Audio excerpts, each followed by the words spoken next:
Mesdames et messieurs, bonjour. L'actualité cette semaine aura été marquée par le différend entre le Bénin et le Niger, avec une avalanche de réactions. La bonne nouvelle est venue du ministre béninois de l'eau et des mines qui a annoncé mercredi 15 mai la levée provisoire de l'embargo sur le pétrole nigérien.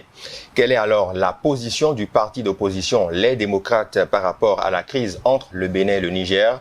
On en parle dans un instant. Toujours au Bénin, il y a eu depuis quelques semaines la naissance du mouvement Jeudi en Noir. Que comprendre de ce mouvement? Quelles en sont les portées? Voilà les deux principaux sujets au menu de votre numéro de Prime Politique sur Prime News Télévision. Bienvenue à vous une fois encore. Mon invité du jour, il s'agit de Karim Goundi. Bonjour à vous. Bonjour. Vous êtes secrétaire adjoint à la jeunesse, loisirs et sports, membre de la coordination nationale du parti Les Démocrates. C'est bien ça? Bien sûr. Merci d'avoir accepté notre invitation. C'est moi. Et de pouvoir répondre à tous ceux qui nous suivent en ce moment par rapport à ces deux grands sujets de l'actualité. Je rappelle au passage que vous êtes un des initiateurs du concept Jeudi en Noir. Exactement. Alors, par rapport à la première thématique, tous les regards étaient tournés vers le Bénin depuis le début de la semaine pour comprendre un peu les relations entre les deux pays frères, le Niger et le Bénin. À votre avis, Karim Goundi, quelle est la situation qui prévaut en ce moment même entre le Bénin et le Niger? Merci beaucoup, monsieur Amoa. Merci de nous avoir invités. C'est toujours un plaisir pour nous de nous inviter sur vos plateaux pour que le Parti Les Démocrates puisse quand même dire, redire à vos nombreux téléspectateurs sa position par rapport à des sujets brûlants. Pour vous dire que entre le Niger et le Bénin, malheureusement, depuis un certain temps, il y a une tension qui ne devait pas être. Parce que vous savez très bien qu'avant même les indépendances, le Niger et le Bénin ont entretenu de très beaux rapports. C'est comme des frères siamois. Parce que même le colon, quand il était dans notre région, il a tracé les lignes qu'on appelle les frontières.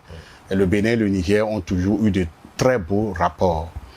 Ça vous dit, par exemple, déjà avec la création du port autonome de Cotonou en 1959, déjà le Bénin et le Niger et le Dahomey se sont assis pour réfléchir dans quelle mesure, enfin, comment est-ce que les marchandises du Niger peuvent transiter par le Bénin et aller tranquillement. Donc ça a été une relation très bonne entre les deux pays.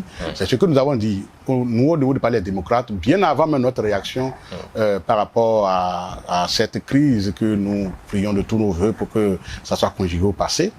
Quand il y a eu les événements malheureux de coup d'État du président Bazoum, nous avons été étonnés au Parti des démocrates de prendre connaissance de la position du gouvernement par rapport à ce coup d'État. C'est vrai, un coup d'État, un parti comme le nôtre, le Parti démocrate, prône la démocratie. Tout interruption du processus démocratique est à condamner. Mais tout de même, nous devons faire un effort pour ne pas avoir certaines positions qui vont irriter les autres. Quand notre ministre des Affaires étrangères avait traité les nouvelles autorités nigériennes de preneurs d'otages, nous, ça nous avait offusqué, on s'est dit non, entre frères, on ne doit pas prononcer ces genres de mots, parce que lorsque vous traitez les gens, moi, ma modeste personne qui suis devant vous aujourd'hui, j'avais fait une sortie médiatique où j'ai dit mais non, ça ne peut pas se passer comme ça, on devrait éviter certains mots, et j'ai prié Dieu pour ne pas avoir raison, mais la suite m'a donné raison, où j'avais dit que vous ne pouvez pas traiter les gens de preneurs d'otages hier, et aujourd'hui, vouloir discuter avec ces gens-là, c'est un peu compliqué. Il faudrait que nous sachions raison garder pour ne pas toucher certaines sensibilités. Et moi, je ne condamne pas le gouvernement par rapport à ce fait-là. Le problème, ce n'est pas qu'il y ait problème. Lorsque vous vivez avec votre frère dans une famille, il peut y avoir des problèmes. Le problème, c'est de ne pas pouvoir régler le problème qui se pose. Lorsque un problème se pose, il faut trouver les mots justes, il faut trouver des bonnes attitudes pour pouvoir régler ces problèmes-là. Oui, mais Monsieur Goundi, on sait que suite à cette situation, il y a eu quand même pas mal de réactions venant de toutes les formations politiques de notre pays, tant de la mouvance que de l'opposition. Et votre parti, justement, les démocrates, n'est pas resté en marge. Justement, il y a eu des déclarations. Vous priorisez, en somme, la voie de la relation, de la discussion directe avec la partie nigérienne. Bien sûr. Quand on sait que le ministre béninois des Mines a annoncé quand même la bonne nouvelle en milieu de semaine, et il a parlé de levée provisoire de l'embargo, n'est-ce pas là une avancée, même si ce n'est pas tant ce que vous auriez souhaité, n'est-ce pas là une petite avancée pour une sortie de crise entre les deux pays? Oui, bien sûr, c'est des choses à saluer. Le gouvernement, le président de la République a pris cette décision-là. Elle est bonne, la décision est bonne. Il faut la reconnaître. Mais nous, au niveau du palais des démocrates, on s'est dit, on ne devrait même pas arriver à là. On ne devrait pas arriver à là parce qu'il faut pas, après avoir signé un accord avec un pays frère, il ne faudrait pas, pour des petits détails, prendre des décisions aussi importantes que de ne pas faire partie le pétrole brut du Niger. C'est quand même une affaire très sensible. Qu'est-ce que vous appelez petit détail? Vous pensez que la raison qu'a évoqué le Bénin pour suspendre entre-temps le pétrole nigérien n'était pas valable à vos yeux? Mais je ne voudrais pas rentrer dans cette polémique-là. Parce qu'on a écouté le chef d'État qui dit que les pays ne fonctionnent pas dans l'informel. Et que les autorités béninoises doivent être clairement saisies. Je ne veux pas rentrer dans des polémiques parce qu'aujourd'hui, le chef d'État a pris une décision qui est très bonne, que nous applaudissons tous. Mais aujourd'hui, lorsqu'un contrat existe et le contrat a des clauses, d'accord? Donc, il faudrait dire que les autorités nigériennes n'ont pas informé officiellement le Bénin. Moi, je pense que c'est un détail qu'on pourrait laisser passer et essayer de discuter autrement avec le Niger, parce que nous sommes dans un contexte très difficile où notre poumon, le poumon de notre économie, le port autonome de Cotonou, est en difficulté, tout le monde le sait. Et lorsqu'on ajoute par cette décision-là, je ne pense pas que ça soit bien et je continue de dire que je ne voudrais pas revenir sur ces détails-là parce que ce n'est pas bien. Ce qui est important, c'est que nous puissions évoluer. Ce qui est important, c'est que désormais, que nous puissions tirer les leçons de ce qui s'est passé pour ne plus tenir ce genre de discours pour qu'il y ait des crocs en jambes inutiles, parce que le Premier ministre du Niger a tenu une conférence de presse qu'il ne devait pas tenir. Il a dit des trucs sur le Bénin qui ne sont pas bons à entendre sur le plan international. Et ça ne fait pas la publicité pour notre pays. Oui, quel est votre avis justement, puisque vous représentez le parti Les Démocrates sur ce plateau, quel est votre avis sur la position du Premier ministre du Niger qui a affirmé à Mondovision que bon, il y a des bases militaires étrangères au Bénin, alors que ce n'est pas le cas, puisque nous avons suivi le démenti formel du porte-parole du gouvernement à ce sujet et bien d'autres autorités. Que pensez-vous de cette déclaration? Est-ce que ce n'est pas de nature à enflammer davantage les relations entre les deux pays? Moi, je redis encore que je ne voudrais pas revenir dans les détails entre les deux pays, parce que des questions sécuritaires, ce sont des questions sensibles. Mais ce que je voudrais dire simplement, il faut déplorer le fait que le ton est monté entre les deux pays. C'est ça qu'il faut déplorer. Dans un premier temps, je ne condamne pas seulement le Premier ministre du Niger. Dans un premier temps, notre ministre des Affaires étrangères a traité les nouvelles autorités du Niger de preneurs d'otages, ce qui n'est pas bien. Dans un second temps, le Premier ministre du Niger a pris la parole pour dire qu'on héberge les terroristes. Ce n'est pas bien que ces genres d'échanges par médias interposés se passent entre deux pays frères, comme le Niger et le Bénin. Hier Dahomey, aujourd'hui Bénin. Moi, je ne voudrais pas rentrer dans certains détails, mais si vous voulez, ce que le Premier ministre du Niger a eu à citer. Moi, je viens par exemple du Nord Bénin le week-end parce que j'étais à Segbana, à Kandi, et je suis originaire de Parakou. Le Premier ministre a cité ces régions-là. Le Premier ministre a cité Kandi, le Premier ministre a cité Tourou, qui est à côté de Parakou. Il a cité tout ça. Moi, je ne voudrais pas revenir sur ça parce que ce n'est pas une belle publicité pour nous. Et ça, l'affaire de Tourou, par exemple, l'aéroport de Tourou, c'est une affaire entre nous Béninois, qu'on devrait pouvoir régler entre nous, puisque les autorités nous avaient dit que l'aéroport de Tourou n'était pas dans les normes, mais finalement, on voit que le Premier ministre du Niger nous dit que cet aéroport est utilisé par certaines forces étrangères. Bon, comment ça se fait qu'un aéroport qui n'est pas dans les normes soit utile pour une force étrangère? Donc, je ne voudrais pas revenir dans ces détails-là, parce que c'est des questions de sécurité, c'est des questions très sensibles, c'est des questions importantes. Ce que moi je voudrais dire simplement, il faut qu'on fasse tout possible pour ne plus revenir sur dire certaines choses par rapport à cette situation qui se passe entre les deux pays. Alors, Karim Goundi, je rappelle que vous êtes secrétaire adjoint à la jeunesse, loisirs et sport, membre de la coordination nationale du Parti Les Démocrates, faut-il le rappeler, parti d'opposition au Bénin qui est représenté par 28 députés à l'Assemblée nationale, bien évidemment. Alors, sur cette émission Prime Politique, on discute par rapport à l'actualité entre le Bénin et le Niger. On a vu certaines personnes estimer quand même qu'on aurait pu faire appel au président de votre formation politique, Boni Yayi, pour intervenir dans la résolution de cette crise. Est-ce que à l'interne, vous avez pensé à une telle option? Je pense que ce n'est même pas le président Boni Yayi seul qu'on devait faire recours.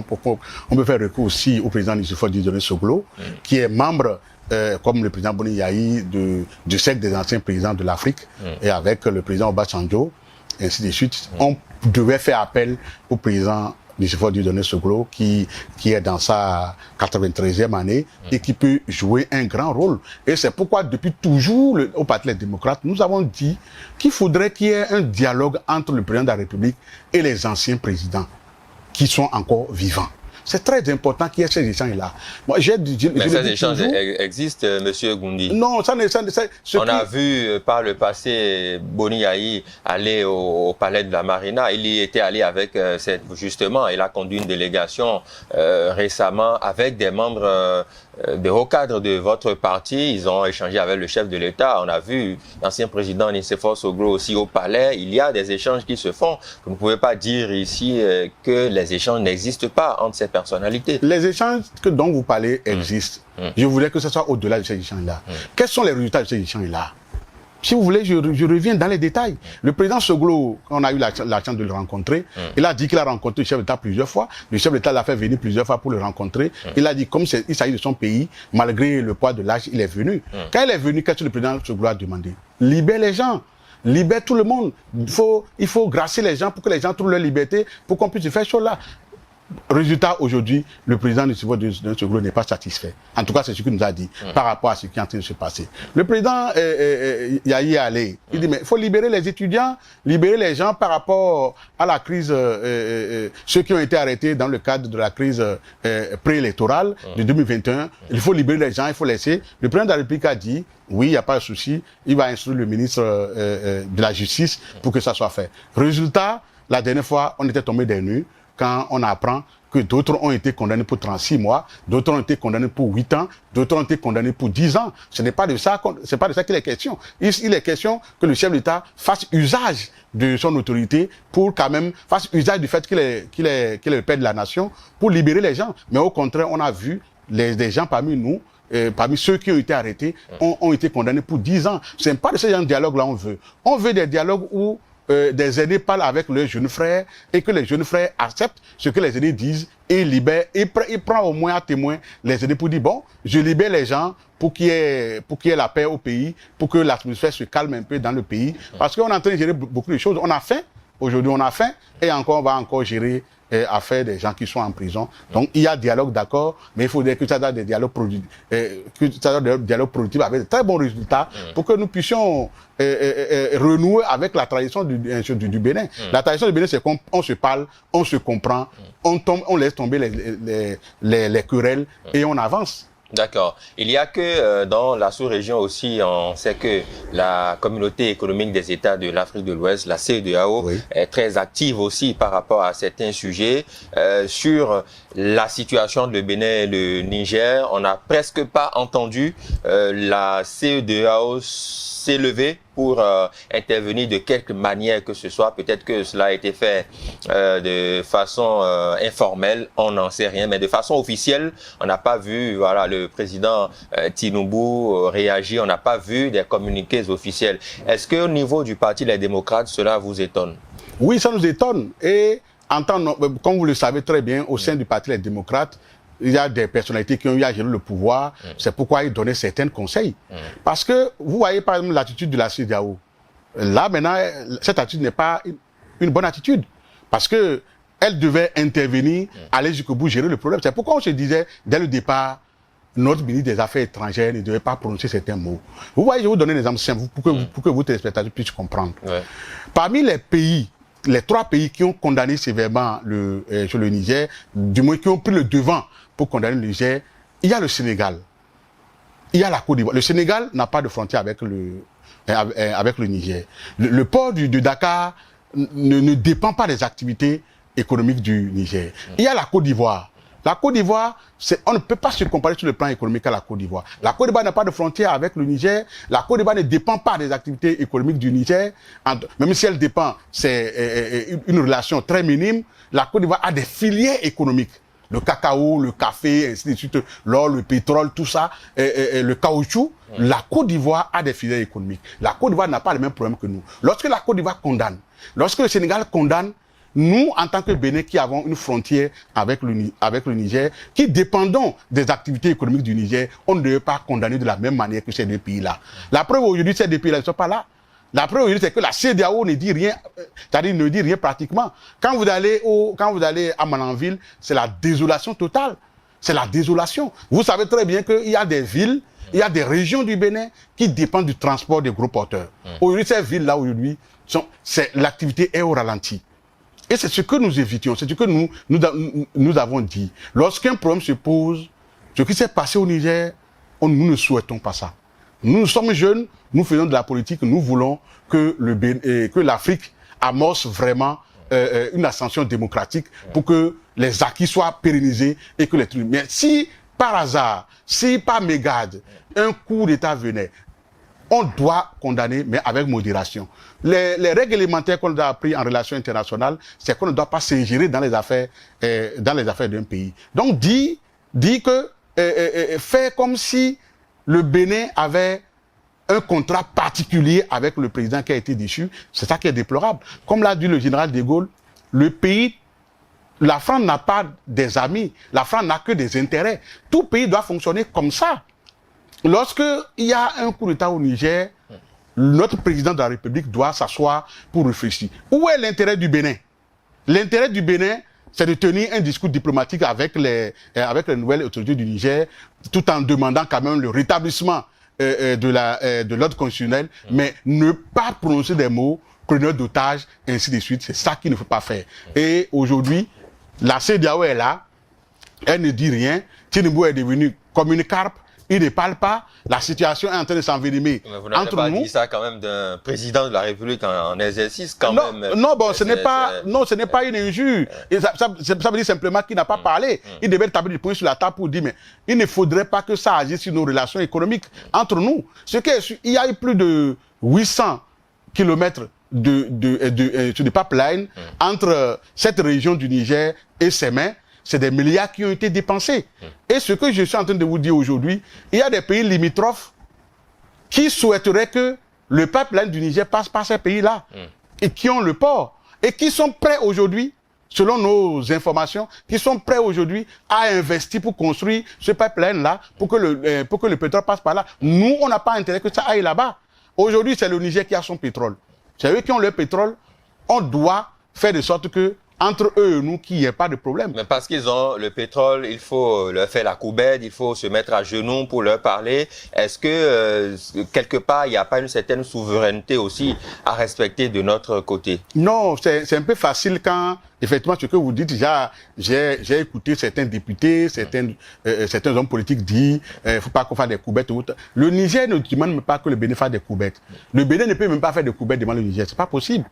Depuis des années, des dizaines d'années, on a une très belle relation avec eux. Maintenant, lorsqu'il y a un contrat entre vous, entre le Bénin et le Niger, faisons de sorte que c'est nous qui avons à gagner. C'est eux qui ont leur pétrole, c'est pas nous qui avons notre pétrole. C'est nous qui avons à gagner. Il y a des fois, on joue, on fait appel à l'humilité pour passer certaines situations pour que nous puissions bénéficier de ce qui est en train de se passer. Donc, moi, je pense que ce n'est pas faire des coubettes, non. C'est de baisser, c'est de faire appel à notre humilité et à faire passer certaines choses pour que nous puissions quand même nous entendre entre nous. Ce qui est sûr, on n'a pas intérêt entre le Niger et nous, celui qui n'a pas intérêt que la situation se dégénère, c'est nous, c'est pas le Niger.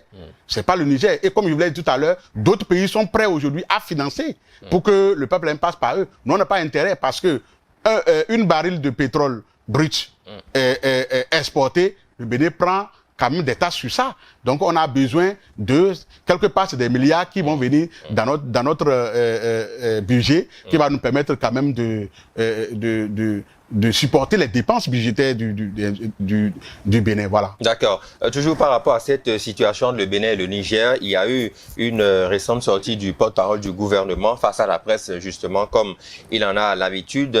Il dit ceci: nous ne sommes pas de mauvaise foi, nous ne sommes pas dans la belligérance. Le chef de l'État déclarait que les échanges entre pays doivent se faire de façon formelle et structurée. Dans cette affaire, il est question de la souveraineté et nous préservons l'honneur et la dignité de notre pays. Voilà en gros ce que le porte-parole du gouvernement a dit. Et il a aussi précisé qu'il ne s'agit pas là d'un rétropédalage vu la posture du Bénin, parce que le Bénin a levé provisoirement l'embargo sur le pétrole du Niger. C'est clair maintenant qu'il n'y a pas eu rétropédalage, que c'est dans la recherche du respect de la souveraineté que cette démarche a été faite jusque-là. Si le porte-parole du gouvernement est gêné par le mot rétropédalage, moi je ne vais pas le prononcer.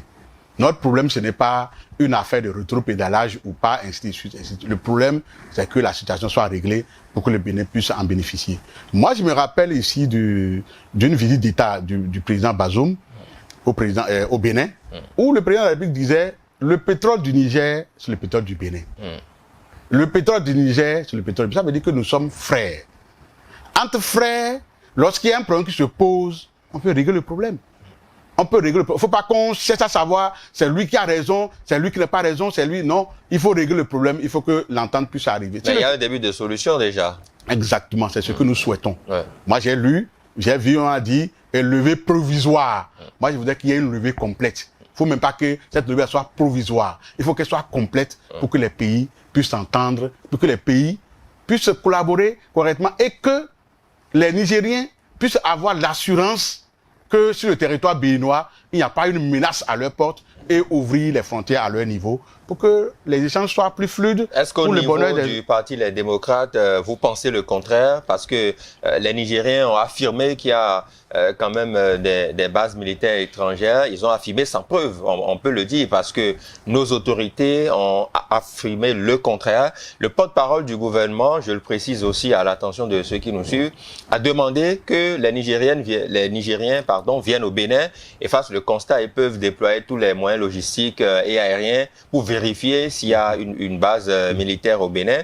Il a même dit que le répertoire des bases militaires françaises en Afrique existe et qui peut être consulté sur les différentes plateformes. Alors, une telle affirmation gratuite de la part du Niger ne saurait prospérer. Et donc, quand vous parlez de ça, que voulez-vous encore comme preuve pour rassurer la partie nigérienne qu'il n'y a pas de telle base ici dans notre pays? Monsieur Amoua, tel que vous dites tout à l'heure, que les autorités du Niger ont fait une affirmation gratuite, peut-être qu'elle n'est pas gratuite. Moi, je ne voudrais pas rentrer je ne vais pas parler avec assurance. Mais parler sans fondement, est-ce que ce n'est pas une affirmation gratuite? Non, quand on parle sans preuve. Peut-être que les Nigériens ont leurs preuves.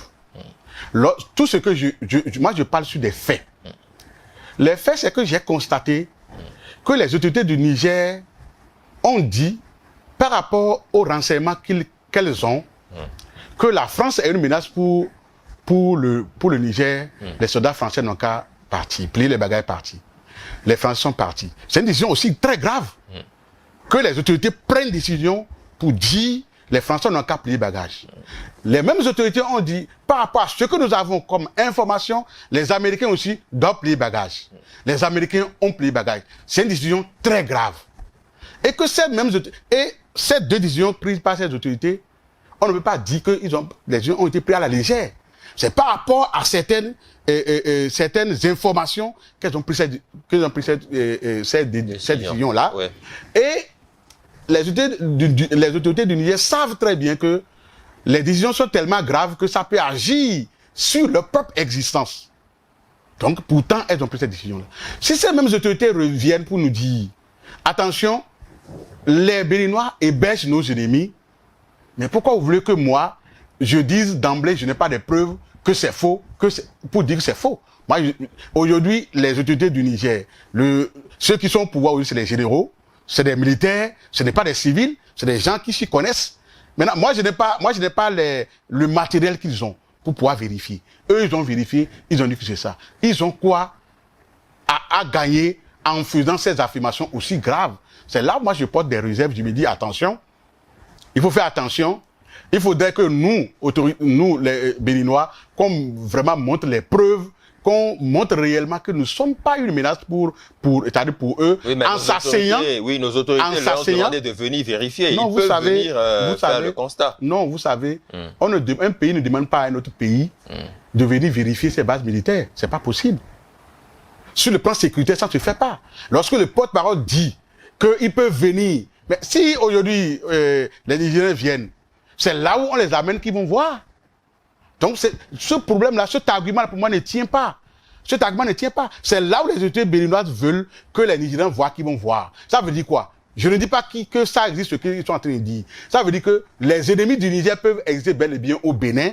Les Nigériens viendront, ils ne verront pas ces ennemis-là.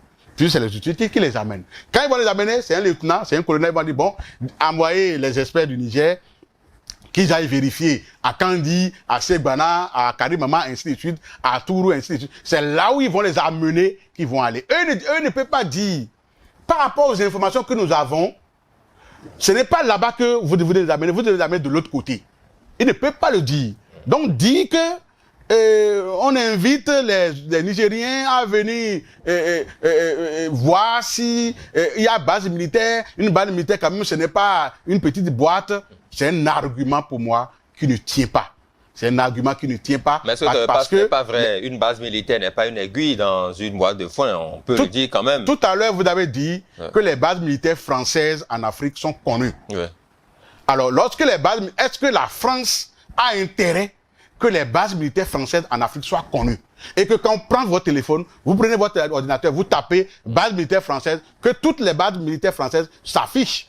Ça veut dire que réellement, ce n'est plus réellement des bases militaires. Parce que c'est du renseignement. Il y aura des bases militaires inconnues. La France a intérêt à ce qu'il y ait des bases militaires qui ne sont pas connues du grand public. Donc quand on dit venez voir comme si c'était de l'amusement, les questions sécuritaires ne se traitent pas comme ça. Les questions sécuritaires, il ne faut même pas aller sur ce terrain-là. Le porte-parole du gouvernement, moi, à mon avis, est passé à côté en envoyant cet argument-là. Il ne devrait même pas faire cas de ça. Il faut simplement appeler les Nigériens. Sur la table de négociation, montrer aux Nigériens que nous sommes dignes de confiance, qu'ensemble, que nous puissions reprendre nos relations que nous avons par le passé. D'accord. Un autre aspect concernant ces relations entre le Bénin et le Niger, on va se projeter maintenant pour voir quelle sera la suite, puisque la décision de levée provisoire de l'embargo est actée, d'accord. Mais qu'est-ce qu'on peut projeter pour le futur des relations entre le Bénin et le Niger? On a vu quand même la délégation chinoise qui est arrivée dans notre pays pour tenter une médiation. Est-ce qu'on peut dire que la médiation de la partie chinoise porte déjà ses premiers fruits, ou que c'est la pression montée par les différentes parties, la communauté internationale et tout ce qui va avec, qui est en train de porter ses fruits? Vous vous situez à quel niveau? Moi, je pense que dans les jours à venir, en réalité, la relation entre le Bénin et le Togo, le Bénin et le Niger, pardon, dépendra réellement du dégel entre la crise entre la France et le Niger. Parce que quelle est la relation qui existe entre les deux? Oui, la relation est étroite. La relation est étroite. Vous savez que en réalité, la France est un partenaire traditionnel sur des pays de l'Afrique de l'Ouest francophone. C'est un partenaire traditionnel. Et qu'aujourd'hui, vous devez être étonné que ce soit les Chinois qui achètent le blé du Niger, qui est un pays francophone. Vous devez être étonné. Et ceci est dû au fait que entre le Niger et la France, le torchon brûle. Donc, prions Dieu que surtout l'intérêt des peuples africains prime. L'intérêt des peuples africains. Ce qui est autour de ce que je dis, intérêt des peuples africains, je ne vais pas en parler. Tout ce que je vais vous dire simplement, c'est que prions Dieu que l'intérêt des peuples africains, parce que les peuples africains souffrent beaucoup. On a des secteurs où on a besoin d'argent, on a besoin de gros financements. Par exemple, l'éducation au Niger, ce n'est pas... c'est un secteur très en retard. Et si l'intérêt du peuple nigérien et du peuple béninois peut être par la suite privilégié, préservé, c'est ce que j'aurais souhaité. Mais je dis que le dossier va évoluer par rapport à la relation, au rétablissement des relations entre le Niger et la France. Vous savez très bien que les relations que le Niger et la France ont aujourd'hui, c'est pas les mêmes relations que le Bénin et la France ont aujourd'hui.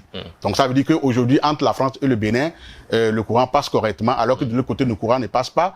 Vous êtes d'accord avec nous que lorsque vous êtes à la place des autorités du Niger et que votre voisin s'entend avec votre ennemi, vous devez vous poser des questions pour dire attention, si mon voisin s'entend avec mon ennemi, à tout moment il peut passer par mon ennemi par mon voisin pour m'avoir. Donc je dois être prudent dans tout ce qu'il prend comme position. C'est là où je comprends un peu la position du gouvernement du Niger. D'accord. Alors, on va sortir de ce sujet-là en espérant que très vite les relations de Bénin et le Niger soient vite rétablies pour le bonheur des deux peuples. Le chef de l'État l'a rappelé lors de sa dernière sortie. Nous sommes des peuples frères, des peuples amis. Vous l'avez aussi dit tout à l'heure. Alors, Karim Goundi, abordons très rapidement le second sujet à l'ordre des discussions dans cette émission Prime Politique. On sait que vous êtes un des initiateurs du mouvement Jeudi en Noir, qui a connu sa naissance il y a quelques semaines au Bénin. Dites-nous déjà, c'est quoi le mouvement Jeudi en Noir? Alors, d'abord, merci beaucoup pour avoir abordé cette question-là, parce qu'elle est importante pour nous. Le Jeudi en Noir, justement, nous voulons en fait apprendre aux jeunes à protester d'une manière pacifique par rapport à certaines situations. Notre pays, nous estimons que notre pays n'est pas géré tel que nous le voulons. Nous estimons que l'homme qui devait être au cœur de la gestion d'un pays, l'homme n'est pas au cœur de la gestion d'un pays. Nous estimons que le maïs qui est la denrée alimentaire de base du Bénin, où on est en train d'aller à 450-500 francs le kilo, que ce maïs-là ne devrait pas être à ce niveau-là. Et nous avons des gouvernants qui sont là. Et on a plein de choses aussi. On a des partis politiques, des syndicats qui veulent marcher, où on interdit les marches des syndicats, où on dit même qu'on autorise, et après on dit qu'on autorise les syndicats à marcher, alors que notre constitution dit, pour marcher, on n'a pas besoin de demander l'autorisation. On déclare qu'on veut marcher tel jour, et l'autorité centrale prend les dispositions pour encadrer la marche. Mais chez nous, sous la rupture, il faut demander l'autorisation, ce qui n'est pas normal. C'est notre constitution qui le dit. Peut-être que les autorités ont des informations que les syndicalistes n'ont pas. Et pour assurer leur sécurité, il faudrait quand même mieux les encadrer. Vous ne pensez pas? Quand on me dit autoriser, on ne doit pas autoriser de marche. C'est une information. Lorsque le mouvement est constitué, le groupe est constitué, la centrale syndicale est constituée, un parti politique est constitué, il informe. Je vais marcher tel jour. Qui, vous, autorité, vous prenez les dispositions pour encadrer cette marche-là. Et si ça déborde, si les gens ne respectent pas la loi, dans la marche, vous pouvez les prendre, il n'y a pas de souci. Mais on ne peut pas nous dire dans un pays démocratique comme le Bénin, où on a vu par le passé les gens marcher, où on a vu par le passé les gens danser du soyoyo dans les rues de Cotonou, et qu'on nous empêche de marcher, et qu'on dit qu'il faut demander d'abord autorisation. Quand c'est comme ça, on dit non. En disant non, on se met en noir, et vous savez ce que la couleur noire représente dans la culture africaine. La couleur noire, c'est la couleur du deuil. Pour dire en réalité que non, nous ne sommes pas d'accord la façon dont ça se passe. Mais vous avez perdu quoi pour être en deuil? Nous avons perdu notre liberté de manifester. Nous avons perdu notre liberté d'aller aux élections quand on veut. C'est-à-dire celui qui veut doit se dire je vais aller aux élections. Je suis béninois, je remplis les conditions pour aller à une élection, je dois aller aux élections. Mais depuis toujours, les élections s'organisent. Non, en 2019, on a connu des exclusions. En 2021, on a connu des exclusions. Si vous voulez, vous pouvez m'inviter pour une émission spécialement pour cette question-là. Je vais vous détailler avec des preuves à l'appui que c'était une exclusion savamment organisée par ceux que vous savez qui sont là aujourd'hui. Mais si les gens ne remplissent pas les conditions, ils ne peuvent pas aller aux élections. Non. Ne parlez pas d'exclusion. Non, c'est une exclusion et j'assume ce que je dis. C'est moi qui regarde. C'est moi qui regarde et je dis que ça a été des exclusions et on a des preuves que ça a été des exclusions. Bon, pour le moment, nous, on n'a pas ces preuves, donc voilà. Je sais que vous avez les preuves, mais vous ne devez pas dire que vous avez les preuves, c'est pas grave, c'est votre droit. Je pose les questions. Oui, c'est votre droit de ne pas... acteur politique. Oui, exactement. Mais moi, je dis qu'il y a eu des exclusions. Et lorsque je suis béninois, je vais aller aux élections, j'ai le droit d'être candidat et d'aller à une élection. Lorsqu'on a perdu ça, lorsqu'on a perdu des libertés de manifester, lorsque aujourd'hui, les étudiants n'ont, depuis 2017, aucun amphi construit, aucun bus n'a été acheté. Lorsque, dans la partie septentrionale du Bénin, lorsque des centres universitaires ont été fermés, et je vous les cite, le centre universitaire de Djougou, l'université en création de Natengu n'a pas vu le jour. Centre universitaire de Djougou, centre universitaire de Gorgounou, centre universitaire de Kandi, de Tchaourou plutôt, et de Savè ont été fermés. Lorsqu'on ferme ces centres universitaires-là, et qu'on dit que tout le monde aille à l'université de Parakou, et dans le même temps, à l'université de Parakou, aucun bus n'a été acheté, aucun amphi n'a été construit, aucun dortoir n'a été construit en plus. Lorsqu'on le dit, ça veut dire que notre système éducatif est en difficulté, et c'est ce que nous devons dire. C'est-à-dire, nous sommes en noir les jeudis pour dire que ça ne doit pas se passer comme ça. Mais quel est l'objectif que vous visez en initiant le mouvement Jeudi en noir? L'objectif que nous visons, c'est de dénoncer ce qui ne va pas, pour que l'autorité qui est là, qui est notre président aussi, et qu'il puisse nous dire, ah vraiment, des jeunes sont en train de dire que ce n'est pas, les choses ne vont pas dans le pays, il faut que je les écoute. Ils dénoncent quoi justement? Nous disons ce que nous dénonçons chaque jeudi pour qu'ils nous écoutent. Si par exemple ils disent, mais appelez-nous ces jeunes-là pour que je puisse les rencontrer, pour qu'on puisse discuter, nous sommes prêts à aller les rencontrer. Mais vous faites partie d'une formation politique qui a quand même les canaux pour rencontrer le chef de l'État. Pourquoi passer par un mouvement pour vous faire entendre? Oui, le Jeudi en noir, ce n'est pas une initiative du Parti Les Démocrates. Le Jeudi en noir, c'est une initiative des jeunes des partis de l'opposition et de la société civile. Parce qu'il y a des gens qui ne sont pas démocrates, mais qui se disent, moi je me retrouve dans ce que vous êtes en train de faire. Donc aujourd'hui, vous voyez, lorsque nous sortons chaque jeudi, c'est pour dénoncer de manière pacifique. Ça là, ce n'est pas bien, on ne peut pas le faire.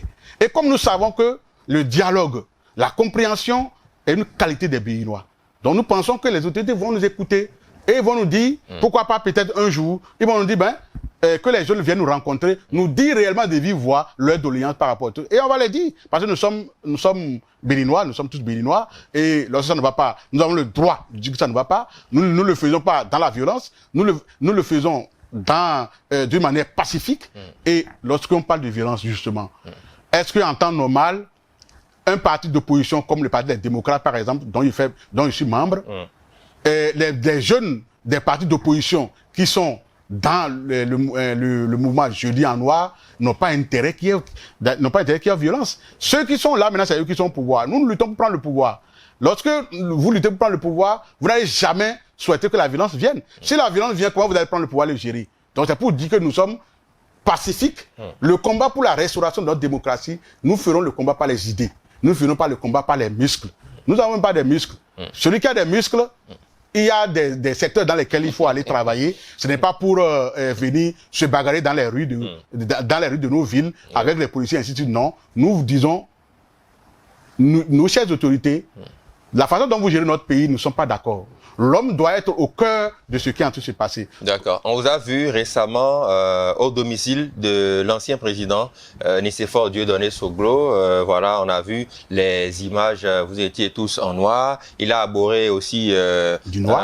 Un polo noir. Voilà. Alors, comment apprécie-t-il l'initiative et qu'est-ce que vous vous êtes dit au cours de ces échanges-là? Lorsque vous connaissez le président Nicéphore Dieudonné Soglo, vous savez que c'est un rebelle entre griffes. Le président Soglo, c'est un rebelle. Heureusement que vous avez mis le mot entre griffes. Ah oui, bien sûr, c'est un rebelle entre griffes par rapport aux injustices qui se passent dans le monde. Lorsque vous rendez visite au président Soglo, lorsque vous avez la chance de le rendre visite et qu'il vous reçoive, il doit vous appeler dans son bureau. Vous allez voir réellement toutes les injustices de l'humanité ont été retracées sur des gravures. Et il vous expose comme un guide de musée pour dire que voilà le combat qu'il a fait depuis qu'il était jeune. Le combat pour restaurer les injustices, c'est-à-dire pour finir avec les injustices. Donc on a vu le président Soglo, il était très content de nous voir.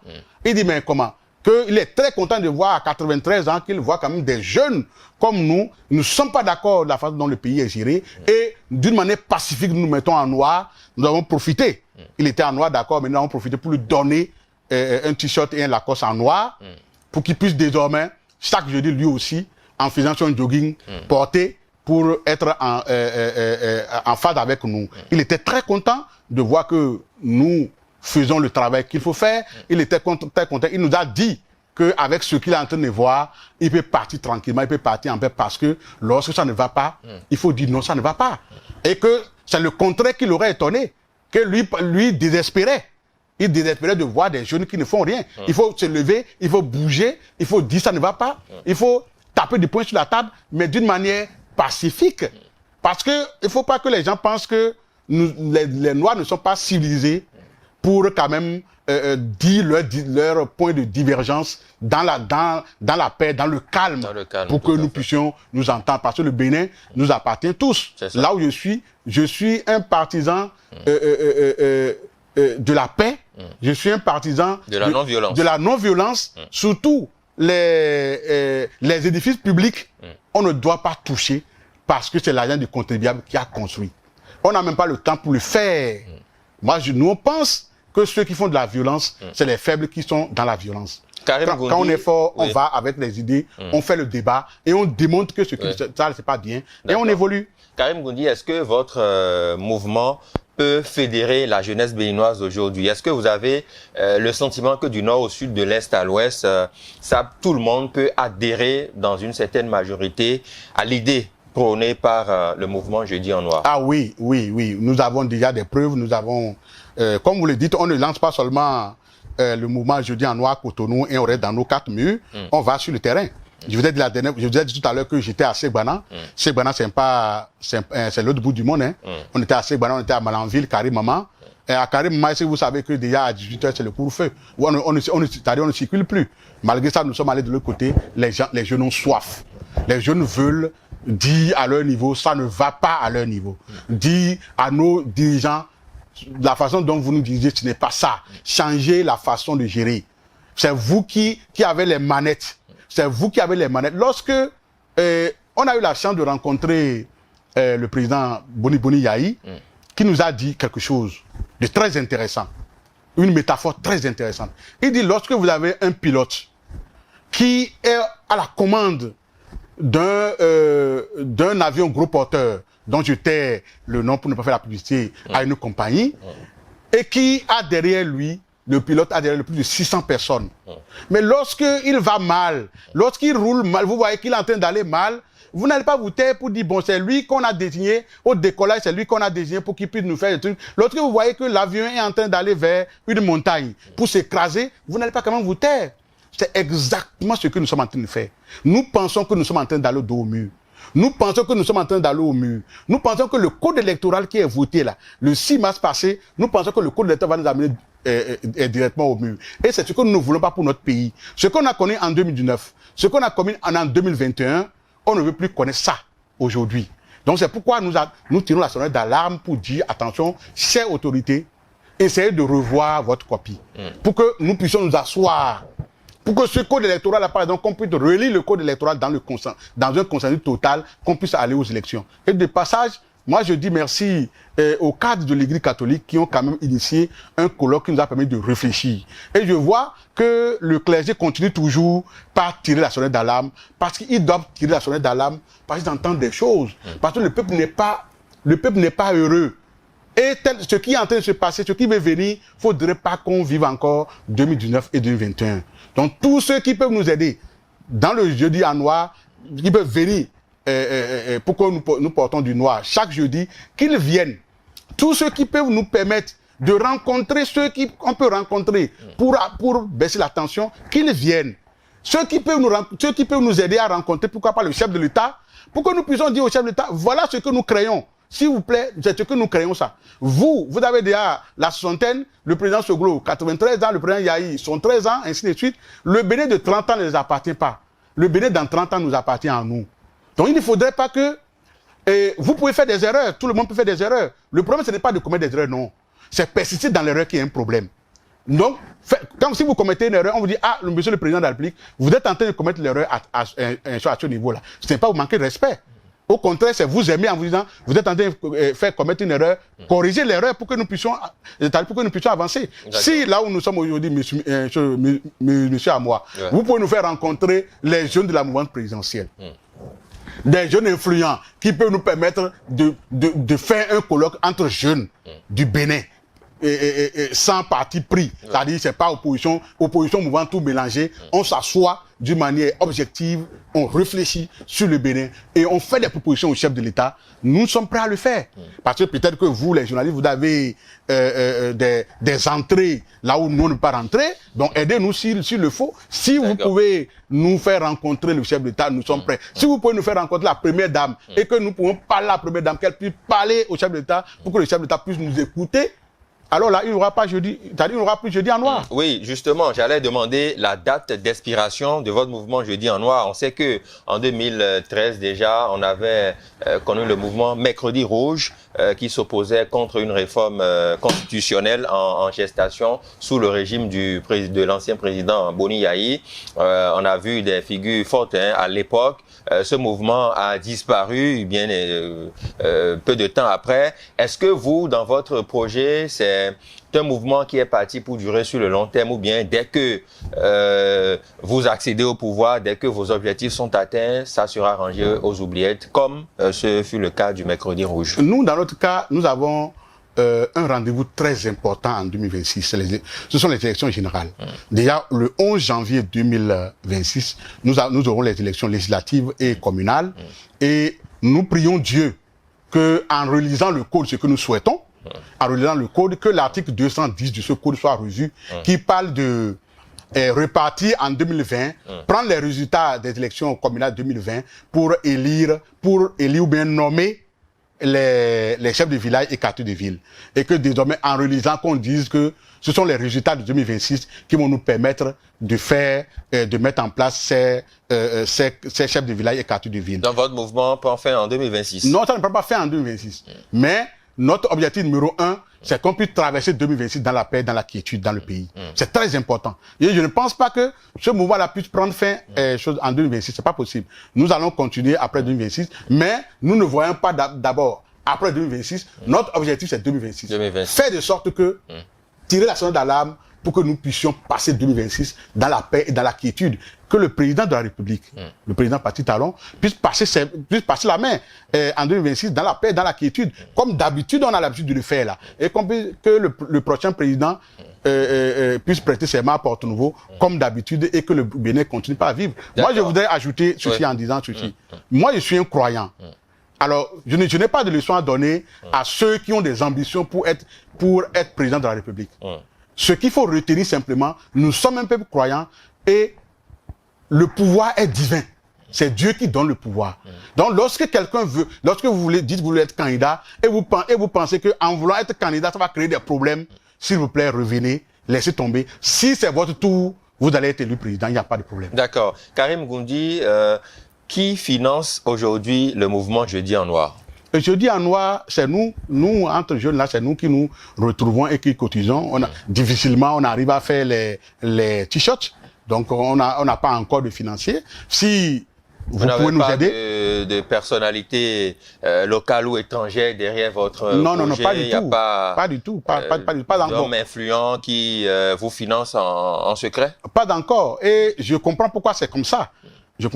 Parce que nous venons de commencer. C'est vrai que ça a un succès fou. Parce qu'il suffit seulement que nous fassions une activité qu'on met en ligne. Déjà, on a 30 000, 50 000 personnes qui ont déjà suivi et qui nous envoient des messages, qui nous envoient des photos, et ainsi de suite. C'est un succès vraiment franc, notre mouvement. Peut-être que ces gens-là attendent de voir si ça va continuer, comme vous l'avez dit tout à l'heure, pour que ça ne soit pas comme ce qu'on a vu par le passé et que c'est du sérieux que nous sommes en train de faire.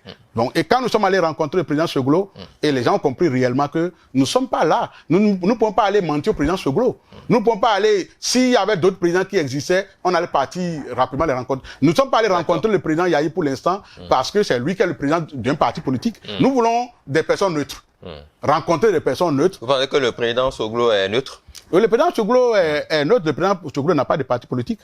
Bon, je ne sais pas si il a un parti politique. Hein. D'accord. Bon, voilà. C'est bien. Merci beaucoup. à vous, Karim Goundi, pour ces moments d'échange. Je rappelle que vous êtes le secrétaire adjoint à la jeunesse, loisirs et sport, membre de la coordination nationale du parti Les Démocrates. Avec vous, on a discuté de ces deux sujets, les relations entre le Bénin et le Niger, et puis le mouvement Jeudi en Noir qui bat son plein désormais au Bénin. Merci une fois encore d'être passé. Merci beaucoup. Avez-vous un mot de la fin? Non, c'est pour vous dire merci pour ce que vous faites comme boulot, parce que vous êtes en train de révolutionner l'espace médiatique du Bénin. Dire que vous nous donnez raison, vous nous donnez raison, nous qui disons que il y a de la compétence au Bénin. Il y a de la compétence au Bénin. On n'a pas besoin de porter des loupes pour voir quand même qu'au Bénin, qu'il y a quand même des jeunes très compétents. Vous n'avez rien à envier aux journalistes, aux animateurs qui sont sur les autres chaînes. Moi, je pense que vous êtes en train de faire un travail formidable. Merci beaucoup. Ça continue pour ça, je pense que désormais, la qualité, le monde médiatique béninois va être vraiment très riche et très varié. Merci beaucoup à vous, Karim Goundi, secrétaire adjoint à la jeunesse, loisirs et sport, membre de la coordination nationale du parti Les Démocrates. C'est tout pour cette émission Prime politique de ce jour. Vous allez nous retrouver la semaine prochaine avec d'autres thématiques, avec d'autres acteurs également de la vie politique du Bénin. Merci à toutes les équipes techniques et de réalisation autour de ce programme. Merci à tous de nous avoir suivis. À bientôt.